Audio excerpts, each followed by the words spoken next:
જેના દર્શન માત્રથી પવિત્ર થવાય એવી નર્મદા નદીની આજરોજ નર્મદા જયંતિ નિમિત્તે નર્મદા નદી કિનારે આવેલા માંગરોળ ગામમાં નર્મદા મૈયાને 450 મીટર એટલે કે લગભગ 1500 ફૂટ લાંબી સાડી અર્પણ કરીને નર્મદા મૈયાનું પૂજન કરવામાં આવ્યું હતું.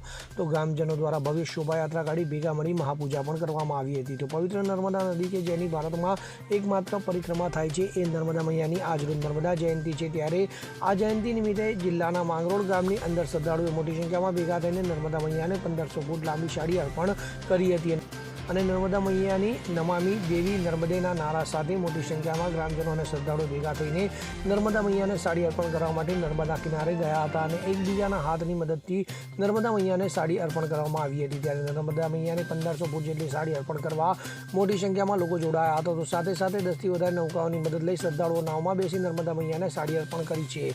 જોકે માંગરોળ ગામમાં 2 વર્ષ પહેલા આ ગામમાં નર્મદાનું પૂર આવવાને કારણે ગામ ડૂબી ગયું હતું અને ખેડૂતોને મોટા પાયે નુકસાન પણ થયું હતું. છતાં આ ગામના આ ગ્રામજનોમાં નર્મદા પ્રત્યે અપાર શ્રદ્ધા અને આસ્થા હોવાના કારણે મા નર્મદાની પૂજા કરીને આજરોજ નર્મદા જયંતિની ઉજવણી ધામધૂમથી કરવામાં આવી હતી. નર્મદા માત કી જય. આજે નર્મદા જયંતિનો દિવસ છે અને નર્મદા જયંતિના દિવસે માંગરોળ ગામ અને આજુબાજુના લોકો ભેગા મળીને માતાજીને ચુંદડી અર્પણ કરે છે. લગભગ છેલ્લા 10-12 વર્ષથી આ સિલસિલો ચાલે છે. લગભગ 5200 ફૂટ જેટલી લાંબી એટલે 1500 મીટર જેટલી લંબાઈ આ ચુંદડીની હોય છે, જે માતાજીને આજે નર્મદા જયંતિના દિવસે અર્પણ કરવામાં આવે છે.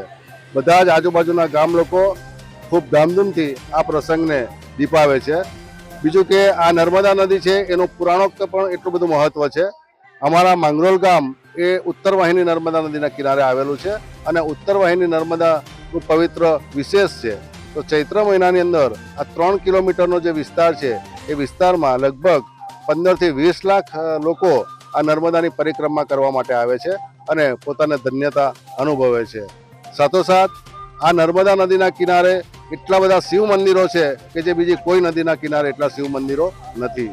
બીજું કે જે શિવલિંગ પણ આ નદીમાંથી જેટલા નીકળે છે એટલા બીજી કોઈ નદીમાંથી નીકળતા નથી અને વિશ્વની એકમાત્ર એવી નદી છે કે જેની પરિક્રમા કરવામાં આવે છે.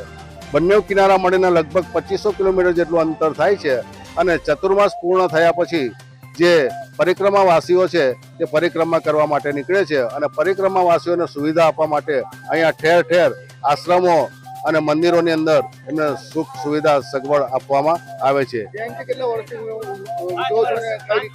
છેલ્લા 5-7 વર્ષથી આ નર્મદા જયંતિ અમે ઉજવીએ છીએ અને બધા જ ભક્તો શ્રદ્ધાથી ભાવથી એમાં જોડાય છે.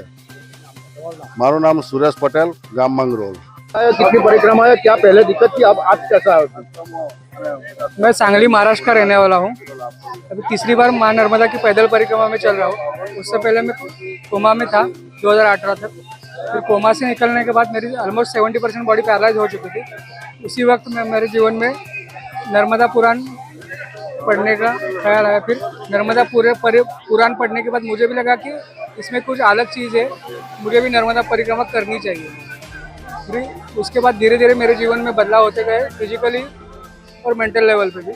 फिर 2022 में मैंने पहली बार नर्मदा परिक्रमा का संकल्प लिया, जो आगे जाके 2023 में पूरा परिक्रमा पूरी हो गई.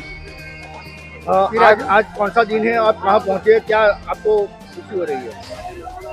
आज नर्मदा जयंती का दिन है, जो हम मांगरोल में है. अभी मांगरोल गुजरात में है और आपको खुशी है कि यहाँ पे नर्मदा जयंती का उत्सव बहुत अच्छे तरह से मनाया गया. हमें तो खुशी हुई कि ऐसे अच्छे पावन स्थान पे हम नर्मदा जयंती के दिन पहुँचे. नर्मदा. आपका नाम? मिलिंद तोड़कर, सांगली महाराष्ट्र. દીપક જગતાપ સાથે CN24 ન્યૂઝ, રાજપીપળા. હવે જુઓ દેશ દુનિયાની તમામ ખબરો તમારી આંગળીના ટેરવે. ઉઠાવો મોબાઈલ અને ગૂગલ પ્લે સ્ટોર પરથી ડાઉનલોડ કરો અમારી CN24 ન્યૂઝ મોબાઈલ એપ.